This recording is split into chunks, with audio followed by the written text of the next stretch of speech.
loves American movies, blue jeans, jazz, and rock and roll. It's probably a better way to get to know our country than by what politicians or airline commercials represent. Peter York said rock and roll is the hamburger that ate the world.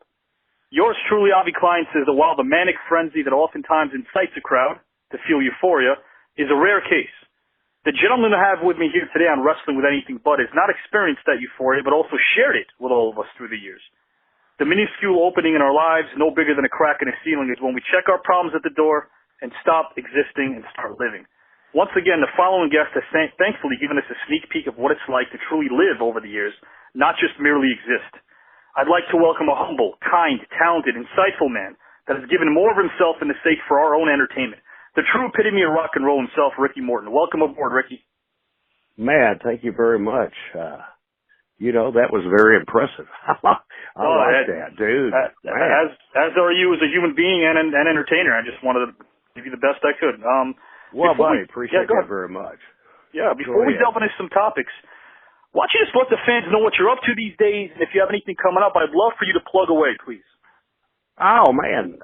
I always got something coming up, Yeah. We got the WrestleCon coming up in Jersey, New York. Looking forward to coming up to there. And all you fans out there, if you're listening to me, man, you can check me out. I have a wrestling school. It's called School of Morton on Facebook. Run a TV show there. But, and don't get me wrong, it's for my students. Right. At my school. So, it's nothing like you understand. And I change a lot of kids' lives at my school. It's not about it's not about them, coming to WWE Star, which I have a couple that has come out of there. Kid Cash, Chase Owens at the Bullet Club, and New Japan Wrestling. Wow. We do very good. If you want, I'm on Instagram, Babyface Ricky Morton. And go ahead. No, I was going to tell the fans that they really should check it out because, as Ricky was starting to allude to, not just a trainer, he pours his heart into it and gives you that advice, and I've heard a lot of great things about him from some of the people we interviewed ourselves, like C.W. Anderson, who can't say enough great things about Ricky Morton. Man, CJ's a good kid. I watched him grow up in the business. Matter of fact, I watched a lot of wrestlers grow up in the business. And, and people come to me and they ask me about, Right. And it's really crazy, Bobby Eatman, Dennis Condrey, or Stan Lane, Tommy Rich, Michael Hayes, Terry Gordy, Jimmy Garvin. You see, we all grew up in the business together. Absolutely. We were like all these guys when they were young in the business. We got over. Our business has changed. Sure. Dramatic over the years, man. I would agree with you. That's definitely an understatement. Some interesting tidbits that occurred in September of '56 that took place, since this is Wrestling with Anything But. Some interesting tidbits that maybe a geeky history teacher like myself can enjoy. The Suez Crisis took place. The Great Generation, later known as the hippies, they were the Beat Generation, they began to take shape. Speaking of rock and roll, an absolutely amazing event that mere words don't just do justice, but Elvis Presley himself appeared on Ed Sullivan for the first time, attracting 60 million viewers. The hard disk drive was invented. David Copperfield and Linda Hamilton are born on the 16th of September of '56. The Capital Sports, now known as the WWE, had its first women's championship debut with the late Fabulous Moolah becoming its first champion. And on September 21st, which is a date that's near and dear to my heart since it's my dad's birthday, on September 21st, 1956, a true blessing took place as Ricky Morton enters this world. Ricky, oh, wow. Your dad this is a joke. September 21st? September 21st of 1950, and my little joke here is, do you have any memories from the womb, Ricky? That's wild. You know what? I was a breech baby. Right. Interesting month you were born in, though. Interesting time. Yeah, my mother used to tell me all the time, I came out feet first. And that was pretty bad. One other thing, you hear, Robert and I, we lived in the rock and roll days. Yeah, absolutely. Ages. We were rock stars. And, sure. And serious. Somebody asked me the other day, so Ricky Morton, did you celebrate St. Patty's Day? Right. And I told him, I told him I did a little of my family history. And, I found out I was a little Irish, a little bit of English, and a fifth of Scotch. So, wow, recently you found this out, or while you were growing up? Did you get what I said? No. I'm a fifth of Scotch. You know what? This is the problem when you have a tame history teacher interviewing somebody who haven't had a damn stick of alcohol my whole life. I'm a history buff too, dude. I love it. Especially being down south here. I was just in a little town called Pocahontas, Tennessee, not long ago. Right. And before I went in down there, I was doing that interview there, and I was telling them about, it's called Davis Bridge in Pocahontas, Tennessee, Hardeman County. They had a big Civil War battle. Of course. Over the Davis Bridge right there in Pocahontas, Tennessee, right down by Savannah, Tennessee. And I thought it was pretty cool because I think when I got in cool. town, when I got in town early, they still have it. But it's real old. I mean, you can't even go over there on it. But they have, it was from the Civil War and it's still there. Incredible. That's so incredible. Yes, man. It was really cool to me. I like stuff like that. I love it too. It's history in my blood. That's why I became a history teacher, because it's always been ingrained in me. In 56, it was an election year. President Eisenhower got reelected for a second term. And if we just remember that we liked Ike and took heed from his message he gave JFK to not go nuts with U.S. military involvement in Vietnam, hey, even if it's simply just aiding the Southern Vietnamese and helping them establish a military. But this slippery slope continued. And unfortunately, we know what happened there. But as far as you're concerned, you grew up in Nashville, Ricky? Well, I was born on a little farm south of Nashville. I was raised up in the country, dude. I'm serious. You don't even understand. Hard life. Yeah, absolutely. And look here, man. I'm not looking for sympathy. I grew up in a family that was hard. My daddy was he refereed. He was in the military, but then he refereed in the wrestling matches. And I tell people this all the time. I tell my kids that. I had 4 brothers. Right. And I remember when we moved from the country to Nashville. Sure. My daddy bought an acre of land. It only had a 2-bedroom house on it. With 4 brothers, but he made the attic upstairs and the bedrooms. Right. And it was always, and I never forget this because he gave $8,000 for this place. Okay. Wow. And the house note was $67 a month. Wow. And I remember when he first bought it, he said, "Lucille, I don't know how I'm going to pay this house note, but I promise you I will." That was my mother's name. So, how hard things, and how different, how our world has changed. You know what I'm saying? You can't even, I know, are you up in the city? Are you in New York? New Jersey, You're in Jersey? You know how it is, man. Unfortunately. Especially up there, you can't even get a studio apartment for. I can actually rent a bedroom closet for that much. Oh yes, I'm serious, but I'm still out here in the country, man. I'm up here in East Tennessee. Yeah, absolutely. I'm deep down. I'm a country guy myself. I remember telling you this recently off the phone, off the podcast. I was actually the reason why we went up east was just for employment opportunities for my dad. But I mean, it's a totally different life. And even back then, as you said, when you think of the working class and when you think of cost of living, it's night and day compared to what it is now. I agree with you 100%. Yeah, and it's out of this world, but the people are different, the cultures are different. You got 1,000 of them up there, but that's cool. That's why I like going there because I love to eat different food. I love to do. Yeah. But I was telling the gentleman today is telling me about going to New York City, man. And I'd never forget this. I was there about 6 months ago, and I was walking into a place, and I'm a Southern boy. Sure. And there was a lady behind me, so I opened the door for her first. Oh, chivalry! I love it. No. She stopped and pointed her finger at me and told me, "I'm not going to tip you." And, wow. I know. And I just, wow. To me, it blew my mind. I went, "You got to be kidding me." I was just opening the door for her, So maybe some of the women of today got to own up to the fact that chivalry is dead, because in large part, maybe they don't want chivalry anymore. Maybe that's what it is. That's insane. That's incredible. I don't want to generalize. I'm just saying in that case. But, Ricky, so, again, wrestling with anything but, we'd like to sort of dig and let the professional wrestlers of today and yesterday realize just that, let the fans know that they're not just about what they saw on TV, that there's a lot going on in their lives and a lot they maybe want to talk about. Growing up, was music a big part of your life growing up? Did I what now? Were you a big fan, or was there any type of music that you enjoyed when you grew up? Oh yeah, my dad was my dad was in the wrestling business, but the bands I like, you know what, dude, you're gonna you'll love this when I tell you that. Yes, I play music and I love music, and my brother in Nashville, he was a bouncer at one of the bars down town Nashville, and there was a bar there. This is in the early 70s, maybe. It was a place called Mothers, Muthers, Mothers.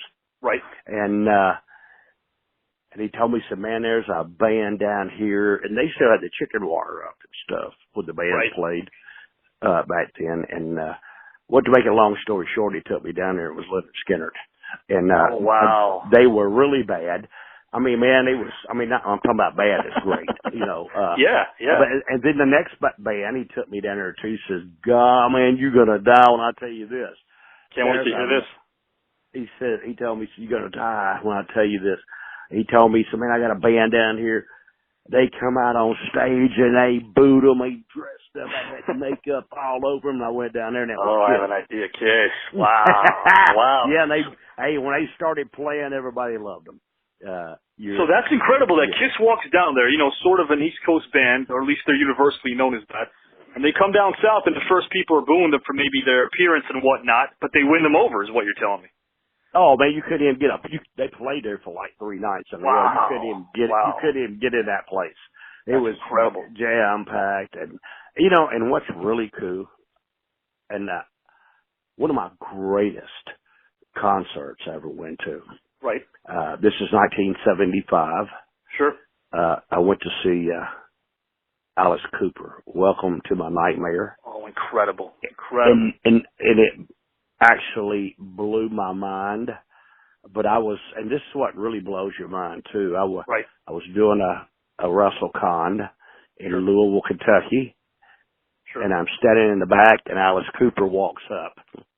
And he says, Ricky Morton, I'm a great fan of yours. And I like Mel. Look at that. Yes. But that's happened a lot of times, David Lee Roth.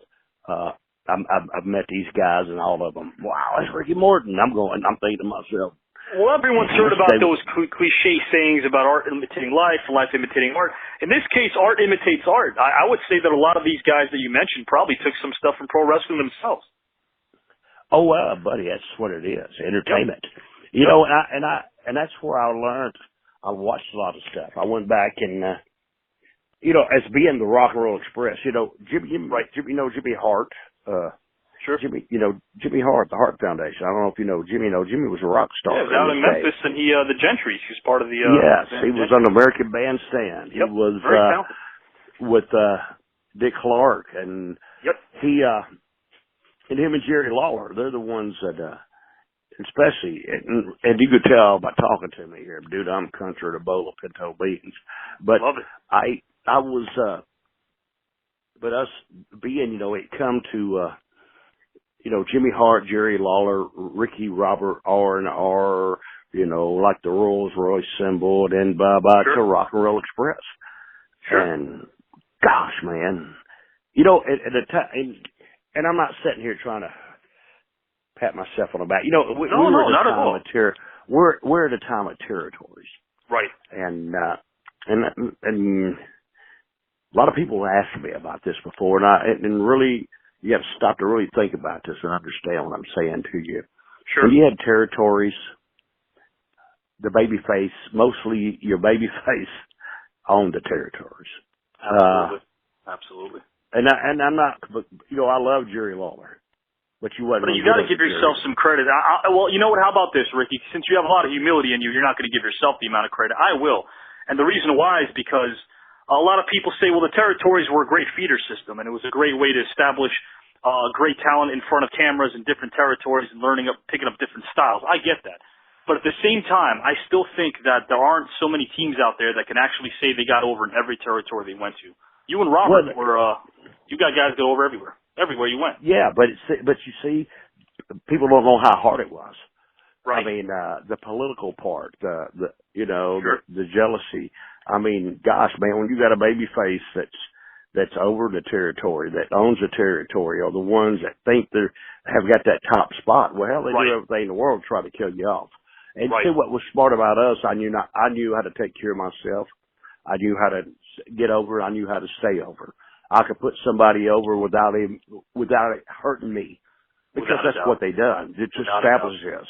And I think it's a Ricky thing. I think if you weren't born with the name Ricky, because we all know Ricky Steamboat sold his ass off, and you were one of the best.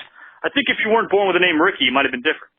Yeah, it might have been. Seems like every guy named Ricky knows how to sell. No, I'm just. You were. What I'm saying is that I think you were easily, in my opinion, in the top two of selling. You were able to just not just the women. People, I think the fallacy is that a lot of people want to say that you got the girls, which is definitely true. But there were guys over there just dying for that hot tag, and when that finally came, it was a thing of beauty. It was a work of art. Yeah. That is what it is. You know, like I was telling you earlier about my wrestling school. Sure. You don't have guys that come in all the time. You know, first thing they come to the doors. And what you don't understand, it's not about how my drop key looks or my Hurricane Corona. Sure. You have got to understand what my business is about. Right. And, you know, people, you see, in our day, especially, you know, you've been 8-time World Tag Team Champions. Yes, but I never wanted to be the champion. See, because when you're the champion, now listen, but this is why. Right. Because people pay their money to see you beat the heel. And the heel keeps screwing you. See, we ran towns every week. That's absolutely true. Wow. And then when you're in a town, Greenville, Charlotte, or Memphis, you're there. You was there every week. You didn't come there once a year or once every 2 years. Right. And still didn't fill the house up. Sure. You came there every week and sold them completely out. Incredible. Now, the difference today is why I do. A lot of people ask me this, too. I like Vince McMahon. Matter of fact, I love Vince McMahon. I don't even know him. Do you know why? Because the boys make millions. They're in our day, probably it was my own fault because I wasn't educated enough to know. I made Jimmy Crockett rich. I made Bill Watts rich. I made Jerry Jarrett rich. Sure. They didn't pay us like that. These guys make more. They make more in one pay-per-view than I made in 10 years in the business. And I'm serious. It's really incredible. And you hear that, and I think people should, because, you know, in all walks of life, if you talk about sports in general, you talk baseball, football, basketball, and you look at what those athletes, up until the mid-'70s to late '70s, athletes in the big three of major sports today had to have a second job. Oh, yes, they sure did. You know, and I'm sitting here looking here on my wall. Right now on my wall. Wahoo Matt Daniels, who was one of my greatest friends in the business. Right. And it's the same thing. You know, he was the big deal in New York for the Jets. Sure. Who's on the tackle? Sure. Wahoo. Sure. Okay. Sure. Now, Joe Namath just came. He was the first draft pick to the New York Jets. Yep. Okay. Wahoo was the biggest thing in the world there. He made $12,000 a year.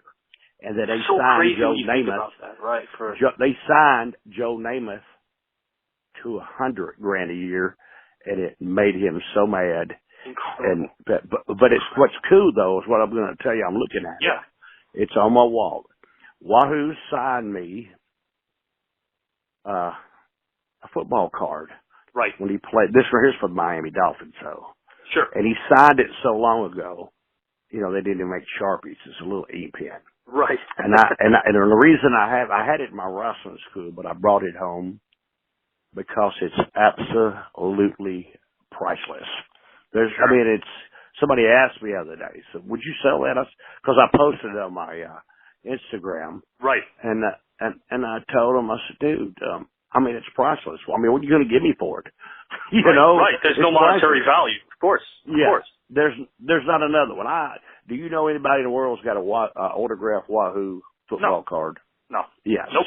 And this was signed 42, 43 Well, it makes you a great ago. human being, and I want the listeners to hear this. And by the way, really quickly, we have a big announcement to make for Reichard. Thanks to our sponsor, Reichard. We have a lot of interviews coming up. David Hasselhoff, the actor, he's going to be on our show coming up as well. We got some interesting news to report, but interestingly enough, getting back to Ricky's story, what makes you a great human being is the fact that it's near and dear to you in terms of the Wahoo card, because this is someone you also got to know. So it means a lot more to you. It seems like you seem like the kind of guy where friendship means the world to you, and because of the fact that you got something like this, it's not so much that it's autographed or that it's Wahoo. It's that Wahoo became your friend or a colleague that you respect. But he was a good friend of mine, and then you hit back to your right guard thing. I like that because see, I remember the old commercials of right guard. You remember? And I watched this other day. The new pillow commercial they have, My Pillow, where the guy opens up we opened up the medicine cabinet and the guy standing on the other side. Well, man, remember that was the right guard commercial, and I caught it right off the bat. Oh, was it? Right guard. And the guy would open up the cabinet, and the guy was standing on the other side, and he was looking at his medicine cabinet. And he goes, I see you got yourself a right guard. Stops odor, helps keep you dry. Oh, yeah. You know what? The great thing about YouTube is I'm going to revisit that. You need to do that. You got everything when there, I first seen that commercial of My Pillow when he opened the door up, I said, man, they ripped that off of the Right Guard commercial. And we'd also like to make an announcement and tell you that Right Guard, my sponsor, just handed me a note here. We're going to talk a lot more about Ricky's school and anything he's got going on, because he definitely is someone that I think fans need to realize if you definitely want to get good training or proper training or even keep in touch with Ricky, you can do so, and he's going to plug some stuff right before he finishes up. I do want to just bring something up because I think it's an interesting story. The question I have for you first is, was your father, I know you trained with your father and Ken Lucas, was your father receptive to training you, or was it something he wanted to keep you away from? No. Let me tell you guys, like I told you, we grew up hard in the business. When I was 8 years old, right, my dad worked for Nick Goulas, and he pulled the wrestling rings and he refereed. Wow. There are shows, what you call spot shows. Sure. Well, see, me and my brothers had to go with our dad to help him, put the ring up. This is the way he made a living. Especially in the summertime, you're with him every day. Right. But in school, a lot of times, even up to I was in junior high school, the only reason I quit going was when I started playing football in high school. And then, to get my education. Sure. But you see, when you break into this business, my dad is a real smart man. You know what I'm saying? He taught me he taught me the business. He didn't teach me. It's like Chase Owens. Right. Chase Owens is one of and I did the same thing with him. And then, even at my school, listen, but I don't have time to teach you a headlock. Okay, right. Everybody in my school can do a headlock. So if you first come in, you go through that with it. I teach you my business. I teach you to understand our business, what puts behinds in seats, what draws money, and what don't draw money. That's so rare. That's so rare to have someone be able to take you in the ins and outs that people don't focus on when they're training their students. I tell them. I talk to them. I said, what I'm telling you right now, I'm better off. My daddy told me this too. He said, better off talking to that wall because you don't understand the dadgum thing that I'm saying. But tonight when you're laying in bed, think about it. And I do. I'm 63 years old, buddy. I am still very active in this business. Look amazing for your age. C.W. Anderson even said, you still sell better than anybody else in terms of your in-ring. I mean, it's incredible. Well, thank you. But you know what? And the only important thing, it's not that I'm out there trying to impress anybody. Right, of course. It's the only way I know how to make a living. Right. And, it's just like I told you, I don't feel sorry for myself. I don't do nothing. I didn't have the greatest education in the world. Sure. Man, I'm just now learning how to text. And I'm not kidding you. My kid he helps me with my Facebooks and my Instagrams. And my dad doesn't even have a computer. He doesn't want to own a computer. I mean, I got same age group as yours. But it's one of those things where I respect you more because you have to make something from yourself from the ground up. And the fact that a lot of people don't even know that, you had your dad was a referee and all this, the fact that you were able to make something from yourself from a young age and still continue on and be considered a really good performer at the age you are, it says a lot about your work ethic, but it also says a lot about the fact that longevity-wise, you're a success story, Ricky. You're a success story.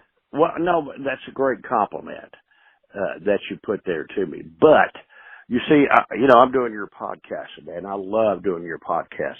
I would do one in the morning, and I have my own podcast. But can you plug that? I want you to plug it. But the reason I do my podcast is because to help my public speaking. I see. You see what I'm saying? And I love it. I like to get on here and talk because every second that I could spend talking to somebody, it helps me out a little better. It's just like listening to you talk, and what really caught my attention with your podcast is all the research you've done about history, about 1956. That's cool. Thank you. Now I done stole an idea. But it's not stealing, but it's me learning. Of course. You see, I'm learning. It gives me more to talk about. And and I take that compliment. It means so, because I could tell you're the kind of guy where if you have nothing nice to say, you just won't say it. You won't be rude either because you're a gentleman. But, by the way, the idea is patented and copyrighted, so I don't think you could take it. But, no, but what I am saying, and we're just, the thing about this is there's a lot of humor in this podcast as well. But I would have guessed that your idea in terms of doing podcasts was for public speaking because you're very well versed, you're articulate. But here's the magic in when you speak. The magic in when you speak is you're able to actually engage people to get interested in what you're saying. You're not just spewing out some facts. You're bringing us right inside to whatever topic it is we're delving into. You're taking us right there in the center of it all. And I love it. Well, thank you, bud. But you see, this wrestling business is all that I know. Right. And I love my bit. Even at 63 years old, I know one day that I'm gonna have to stop. But that's what's got me worried, because being able to stop. I think you were the kind of guy that whatever you would put your passion into, you would have succeeded because you seem like someone who doesn't go all in 80%. You go in all the way. Well, and that's what I'm looking for. I'm looking for new opportunities because I know that. I'd love to be with some wrestling promotion because see, maybe I'm not as young as they are, but buddy, I have more ideas, and that's what I was going to go to you. Oh, if you go into my School of Morton. Right. I have a TV. Matter of fact, I have TV that comes on here every Saturday. It's a 30-minute show, and it's not the Ricky Morton show. You hear me? It's School of Morton show, but I'm never on there. It's only the students from my school. We changed a lot of kids' life. We work with them a lot. That's inspiring. That's so inspiring. And some of the people that come to me, that you said, man, you can't train him. Yes, I can if he wants to. Because if you out there, buddy, and I don't care who you are. Sure. I was told this 1,000,000 times when I broke into the business. You're too small. You're never I knew that was coming. It. I knew that was coming. Yes. Yeah. Now, how many times I heard that? It doesn't matter because of the fact that the people need to understand that this side of E.T., with the exception of E.T. himself, nobody was able to sell better than you. I say that again. Yeah, well, thank E.T. sold pretty well. But but we had to wait. Robert and I were in Memphis. We played second fiddle to the Fabulous Ones. Oh, absolutely. We played eighth fiddle to Jerry Lawler and Bill Dundee. Ricky, did you meet Robert and Joe Blanchard's promotion? Is that when you first linked up with Robert? No, that was Ken Lucas. Ken Lucas. And I looked, because I wanted to be a tag team wrestler. Right. Because I knew tag teams were something of the future. Then I did. Sure. I knew tag teams were something of the future that was coming, and so I got Ken Lucas was the best babyface ever in this world. He's just the most underrated. Nobody talked about him because he wasn't on TV and he kept to himself. I want to get back to him in a minute, but speaking of underrated, there were guys here that I actually, off the top of my head, I want to throw at you. You said he's one of the most underrated. Would you feel like some of these guys I'm about to mention were underrated also in the annals of history? Tom Ernesto Sr., Larry Latham, Tommy Marlin, Tojo Yamamoto, Jerry Barber, Bill Irwin, Rick McCord, Dick Slater. I know that's a lot to digest. Well, and I know every one of them. Every one of them was good for our business. Larry Latham died in the ring with me. Did you know that? I couldn't believe when I actually found out from someone I had spoken to that was the case. Someone had mentioned that to me. Yes, he died in the match we was in Memphis, Tennessee. Unbelievable. But you see, they were the pioneers of our business, though. Sure. Every one of them were underrated but great workers, but our business was a total different thing that it is today. Yeah. And this is where I'm going to go to here now. I told Robert we had many chances out of Memphis. People wanted us to go there and wanted us to go here. But I says, Robert, I don't want to go to Florida because you're not going to get over Ron and Robert Fuller. I don't want to go over down to Tampa because we're not going to get over Mike Graham and Dusty. This is what's so cool. That's genius. Business that you were was able changing. to have that sports site. That's genius. Yes. Wow. Now listen, the business was changing. Yeah. And Bill Watts had Louisiana. Sure. Now Bill Watts owned it. He was a top baby face. Right. He was 6'8". He weighed 350 pounds. So everybody in the territory weighed that. Right. Right. You know, now he's retiring. Now he knew that if he got a booker, that he didn't want no booker that wrestled, because if the booker wrestled, this is the downfall of every territory. The booker would push himself. You see that so much, right? Sure. Yes. He pushes himself. So Bill Dundee took us to Louisiana in the Midnight Express. Now, when you have baby faces that are Abdullah the Butcher, you see what I'm saying? You're not drawing you're just drawing some kind of wrestling fan. But when they shot videos of me and Robert sitting on TV, and then the Midnight Express went in before us, which they were a smaller heel team, but beat everybody. Right. They screwed them on the finish, and excuse my language, but that's just the term in our business. They screwed them on the finish. Right. They bring Robert and I in and shoot those videos. Now everybody's watching this on TV, and in our business, women, in any business, women, food, and liquor will sell every time. Damn good point. But, it's such a damn good point. Okay, and now, they brought us in, dude, and they, our first time we was in Lafayette, and the TV station was waiting there on us. Right. And they told us, we have never seen this before. There have been girls camping out here for a week to buy tickets. Unbelievable. It was never heard of in our business. Do you see what I'm saying? Yeah. Now when you draw women, you're drawing guys. Now the next thing you know, dude, in 1984, when you draw 40,000 people in the Superdome, that was before pay-per-views. That was before anything. Incredible. It was unheard of. We're talking about Mid-South, obviously. Yes, in the Superdome. Yep. That was our big show every year, the Superdome. Sure. And then when you take New Orleans and Baton Rouge and Lake Charles and all those towns, and we're there every week and sell them completely out for the 2 years that Robert and I were there. You know what? Bill Watts, matter of fact, if you read his book, and Bill Watts even told me this. Cowboy and the Cross, great book. Yep. Yes. He told, in there it says, he owned his territory for 10 years, but he made more money the 2 years that Robert and I were there than he ever made the whole time to put together. And when you mention something like that, I think the fans need to also realize that the work you guys are putting in, and it's great you brought up Mid-South, because those treacherous roads and those, again, from town to town, Mid-South was notorious for those road trips, obviously, from town to town, spot show to spot show. You guys never, ever cheated the crowd. You guys were able to go down there and still give the fans, whether they were, again, 45,000 or 4,500, you guys gave it your all no matter which crowd you had. Well, it's even today, buddy. Now we're on the independent circuit. Yeah. Sometimes we have some great shows, but sometimes they have some bombs. Right. You hear me? I don't care.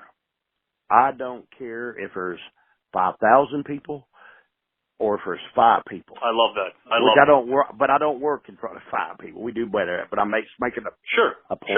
Yeah. I make sure that 5 people got their money's worth. I love that, and that's so rare. And that's the reason I'm still successful in what I do. That's the reason my phone rings. Since I've been talking to you, I done got 4 phone calls, and I know it's somebody wanting to book me on the show. Sure, and you know what? Now the guilt trip begins. No, buddy. It's just I call them back. Here's what I mean by that. What I mean by that is, again, it's easy to get an individual who's experienced or been in the business as many years as you have, but you said something so poignant. The poignant thing you said was being able to entertain a crowd, whether it's a minuscule crowd or a gigantic crowd, for you to still be able to know that you want to make people leave happy is a rare quality that I think people need to cherish. It's a that in of itself is a lost art, and it's almost by design. What can you expect when athletes today are getting paid so much money? They're going to take things for granted because that's how they were brought up. Oh yes, and I do that. And I will take my hat off to a lot of the guys in WWE and Ring of Honor and the other shows. Sure. These guys really bust their butts. The injuries are way high because, and I can tell you the reason why that is because the guys don't know how to take care of each other. They just, they do a move. Sure. But they don't, and don't get me wrong, they don't know. It's the part about taking care of each other. You see, in our days, man, the boys, we didn't have the contracts. We didn't make the big money. We didn't do that. But only thing that we had was each other. That's it. And we had to depend on each other. Absolutely. To make a living. And see, and the part when I worked on top, it wasn't the guys that were jealous because the underneath boys, I mean, when they're buying new houses, when Robert and I are working on top, right? You see that, I mean, bro. I interviewed Ricky. I interviewed a well-known actor, and he said it best. He was a big wrestling fan, and I interviewed him for the podcast. This Hollywood guy. And he had mentioned that when he went over to Japan to do some movie, he'd watched a New Japan show, and he saw a guy named Abdul the Butcher, Larry Shreve. And he said it's interesting because all these guys are throwing themselves across the ring and all this. All Larry Shreve, all Abdul the Butcher had to do was get into a karate stance and a karate pose, and the crowd lost it. And in essence, it's smart because you're also helpful in protecting your opponent. You're not trying to go all out and kill somebody. Yes, and I wish you could come to some of our shows and watch what I'm talking about. Oh, I'd love to, of course. If I have the people, listen to me, cheering, rock and roll so loud, why do I need to lock up with my opponent? Absolutely. It's going to go down. Absolutely. And see, that's really hard to make somebody understand that. No, I think if young fans want to listen, here's my analogy. If a young lady is already showing you interest, you don't got to buy her a house. She's already yours. No, buddy. And if you notice, when I wrestle too, I always got my hands in that. I got my hands. Right. And somebody asked me, "What do you do that for?" I said, "Won't you try it?" Because when you're raising your hands in the air, your people are looking at you. You're getting their attention. It's like they're waving and they're watching everything you do. It's really intelligent. I mean, just the little nuances that make a big difference, Oh, yeah. Interesting. It's a gentleman down here in Charlotte, North Carolina that wrestles since the NWA. His name's George South. Oh, I'm interviewing George on Wednesday, actually, this coming Wednesday. Well, as a matter of fact, and you tell him I said this. Okay. In our business, he's he's the most, and he's an underrated wrestler. If you ever seen one in your life. Of course, absolutely. You go toe to anybody. Absolutely adore getting in the ring with him. Right. Because he knows our business, which the guys today just don't know.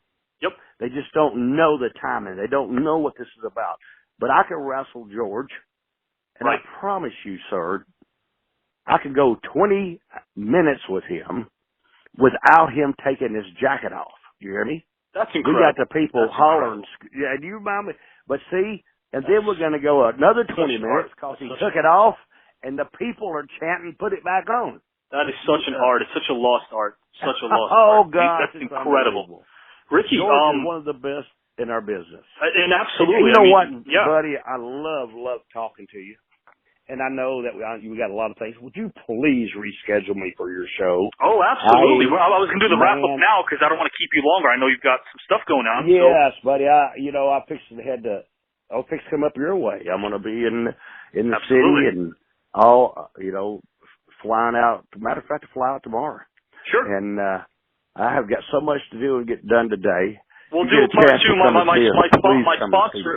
sponsor actually just passed me a note saying, "Hey, we got Stevie Ray co-hosting with us every Friday. We got to do something to Ricky because you've got a lot of stuff to get. We have a ton of stuff to get into. But before we close, I'd like to give you the forum to just address the fans or anybody you'd like to, Ricky. Well, God, man, thank you, dude. Please. Like I said, you can see me on. I have a bunch of them. My Facebook's Ricky Morton with a KY. My School of Morton on Facebook. Instagram.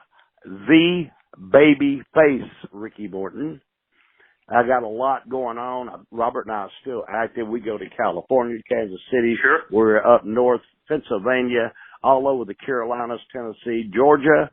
Just check it out. And if you're close by, please come and see us. Because when I come, this weekend, I'm wrestling up there. I just went back in the archives.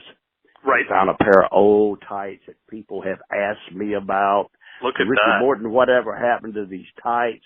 Whatever happened to these tights? And I promise you guys, I'm going to give you a part of 1985 that's going to blow that's what your we're mind. looking for. That's what we're looking for. Just coming to the ring.